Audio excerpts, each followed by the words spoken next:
집값이 떨어질 때는 왜 떨어지고 올라갈 때는 왜 올라가냐. 그 소위 말해서 그 가짜 전문가들은 나와서 공급 부족 때문이다. 아니 그러면 이명박 때는 공급을 뭐 중국이나 미국에서 주택을 좀 수입해 왔나?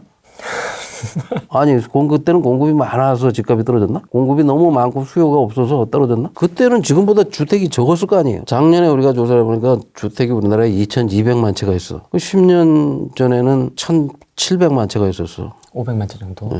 1년에 한 50만 개씩 늘어나니까 그러면 그때 1,700만 개가 있을 때의 인구나 지금 인구나 다 같아. 그때 뭐 지금 10년 사이에 인구가 한 2천만 명 늘었어요? 줄었으면 줄었지 늘지도 않았어요. 그러면 그때 5천만 명이 살던 대한민국에 10년 전에도 1,700만 채의 주택이 있었고 지금은 2,200만 채의 주택이 있어. 근데 뭐가 부족하다는 거야? 그 사기들이. 사기다? 사기. 공급 부족은 사기다. 아, 공급 부족은 사기다. 예. 그들이 공급이라는 건 이런 거예요. 두 가지가 있어. 1년에 새로 나오는 아파트가 한 30만 개 되고 다가구 빌라까지 해서 한 50만 개씩 늘어나요. 1년에. 예. 전국에. 예. 또 1년 동안 기존에 2,200만 채의 주택 중에 1년간 거래되는 양이 한 100만 채가 돼요. 중고거래죠. 예. 집값이 계속 오르면 이 중고주택이 시장에 매물로 나오질 않아. 그죠? 오를 것 같거든. 더 오르는데 왜 팔아? 아무도 중고주택을 시장에 내놓질 않아요. 부족한 것처럼 느껴지지. 그죠? 그 다음에 새로 지어지는 양은 그대로야. 새로 지어지는 거는 분양 경쟁이 치열해. 왜? 계속 오르고 있으니까 그 분양 받기만 하면 오를 것 같으니까. 그게 공급 부족하고 무슨 상관이 있어? 아무 상관이 없는 건데 공급 부족이라고 떠들어. 가짜들이 나와서.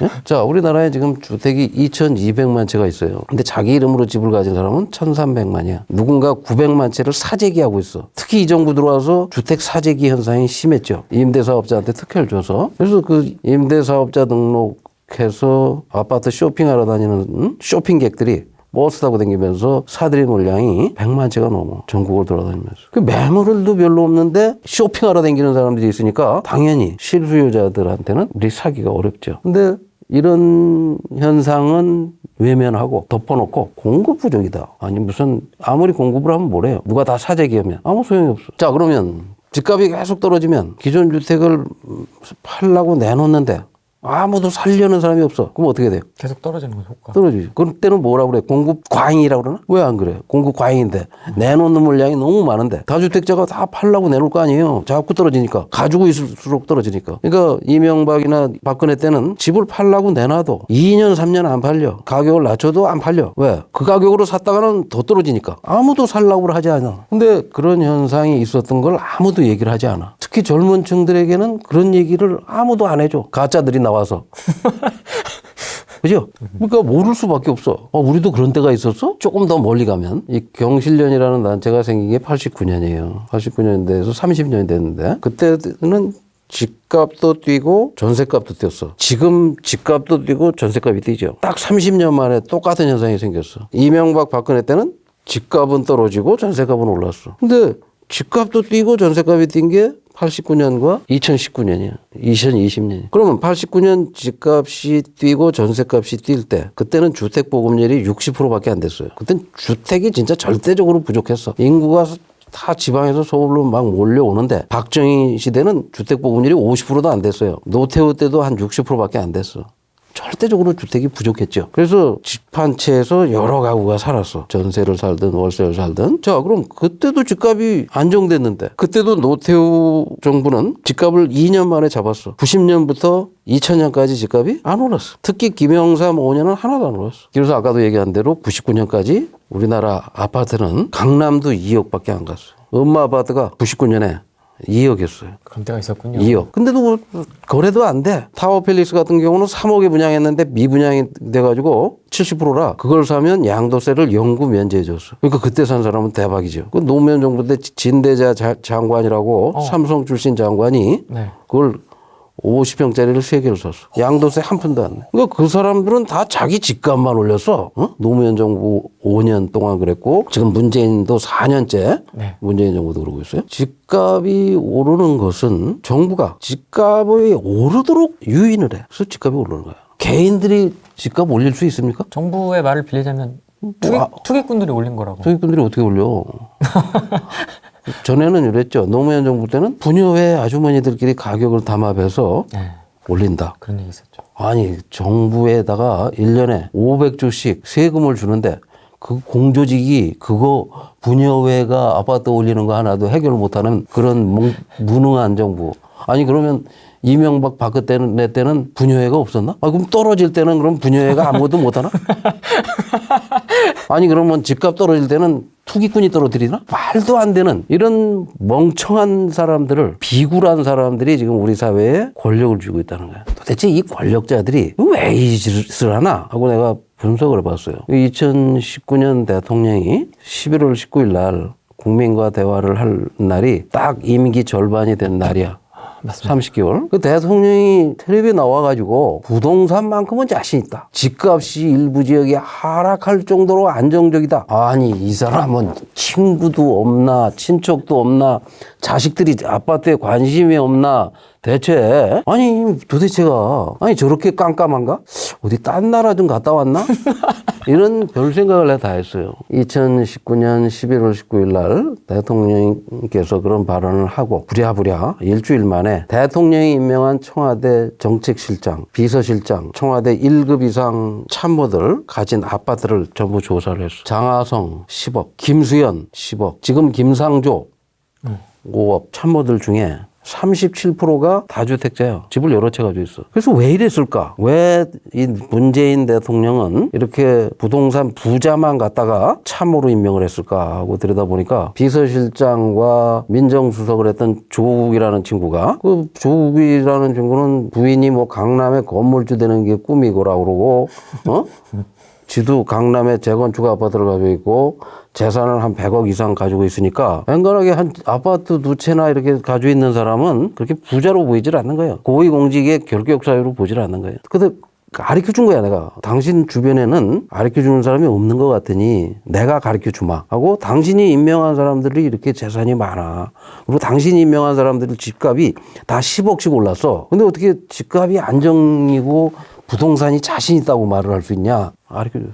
그 다음에 대통령이 임명한 장관의 절반 이상이 다주택자야. 집이 2-3채씩 돼. 대한민국 문재인 정권의 장관이나 청와대 고위공직자가 되려면 전부 다 아파트 한 2채 가지고 있고 이런 사람들만 갖다 앉혀놓은 거야. 그러니까 이 사람들이 자기 집값만 올린 것 같아. 2020년 1월 7일 날 대통령이 신년 기자간담회를 하면서 집값을 안정시키겠다. 2달 전까지만 해도 안정적이다, 자신 있다 했던 대통령이 그래서 조금 이제 정신을 차렸구나라고 생각을 했어요. 네. 그래서 2020년 1월 7일 날 취임 이전 수준으로 집값을 낮추겠다라고 얘기를 했단 말이에요. 그 대통령이 취임 이전 수준으로 집값을 낮춘다고 공개적으로 기자들한테 얘기를 했으니까 이제는 조금은 낮아지겠지라고 생각을 했는데 네. 이 사람들이 또 거짓말을 한 거야.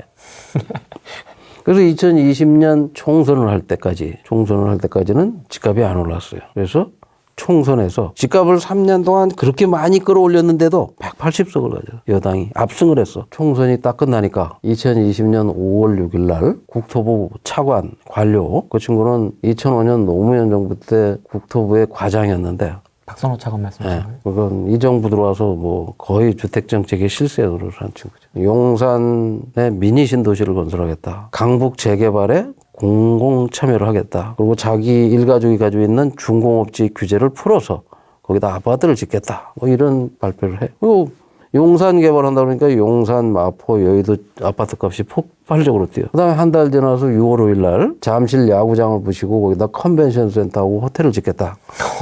라고 발표를 해요. 그러니까 뭐 송파구, 강남구 일대가 또 폭발적으로 뛰어. 6월 17일 날 토지거래 허가제를 도입해서 어디 올릴지를 알려줘. 미리. 찍어줬죠. 그리고 이제 호들갑을 떨기 시작하면서 집값을 잡겠다고 세제 대책을 수립하는데 대통령이 국토부 장관 김현미를 청와대로 불러. 아니 세제 대책을 하려면 홍남기를 불러야지 왜 김현미를 불러. 그래가지고 김현미 불러다가 세제 대책을 해서 7월 10일 날 세제 대책이 나오고 그다음에 7월 20일 날 박원순이 죽을 때까지 그린벨트는 안 풀겠다는 그린벨트를 풀고 대통령은 그린 뉴딜을 발표하면서 그린벨트를 부시겠다는 예? 발표를 해. 그러다가 요걸 막 태배기로 먹고 그린벨트는 좀 놔두고 태는 골프장만 뭐 어쩌고. 그다음에 이제 8월 4일 날 뭐 공급 확대책을 발표한다. 127만 채를 뭐 한다. 이게 아파트는 김현미 말대로 빵이 아니에요. 뭐 아파트가 뭐 모자라다고 어디 중국이나 미국에서 수입해 올 수 있는 것도 아니야. 말만 공급 대책이지 공급이라는 거를 어떤 관점으로 봐야 되느냐. 사람이 들어가서 내일부터 잠을 잘 수 있어야 공급이지. 아니 짓지도 않았는데 뭘 공급이야 그게. 그걸 공급량으로 보면 안 되지. 안 그래요? 아니 집이라는 게 다 져져야 공급이지. 아니 자동차가 아직 만들어지지도 않았는데 공급이라고 그러면 되겠어요? 타고 다닐 수 있어야 공급이지. 그게 공급 대책이라고 8월 4일 날 내놔. 김상조는 나와서 주머니 속에 아직도 대책이 많다. 기억납니다. 네. 그러면 대책은 뭐 주머니 속에 넣고 댕겨. 홍남기 이거 맨 집값 잡는다고 대책을 발표한 거 아니에요. 대책만 그걸 보면 집값 잡힐 게 하나도 없어. 집값 잡을 대책을 만들고 있는 게 아니라 집값을 어떻게 하면 더 끌어올릴 대책을 만드나라고 볼 수도 있고 아직도 관료가 이 청와대를 가지고 놀고 있구나 하는 걸 나는 딱 직관적으로 보여요. 그러니까 이 정부가 내놓은 대책은 모두 공통점이 있어. 뭔지 알아요? 어떤 겁니까? 재벌이 좋아해. 재벌이 싫어할 게 없어. 건설업자가 좋아해. 공기업이 좋아해. 공기업은 엄청 좋아할 것 같아요. 네. 재벌도 엄청 좋아해요. 조중동이 좋아해. 투기 세력도 좋아. 그러면 누가 나빠해요? 그 숫자가 몇 명이에요? 재벌 30개, 건설업자 5,000개, 공기업 10개, 언론사 3개? 3개는 좀 더 되죠. 곁다리로 먹고 사는 사람들 있으니까. 네. 다 합쳐봐야 0.1%도 안 되는, 한 줌도 안 되는 이 사람들에게 이익이 가는 거예요. 그러니까 이 사람들에게 조금이라도 해가 갈 대책은 절대로 내놓지 않았어. 지금까지. 그러니까 집값은 올라가는 거야. 계속 올라가는 거야. 2달에 한 번씩. 작년 같은 경우 5, 6번을 했는데 7월 말에는 임대 3법 180석 주니까 첫 번째 한 게 그거. 하여간 뭐 그런 식으로 이 정부는 작년 말까지 내놓은 대책이 다 집값을 끌어올릴 대책을 내놨다. 그다음에 재벌이 좋아할 대책만 내놨다. 건설업자가 좋아할 대책만 내놨다.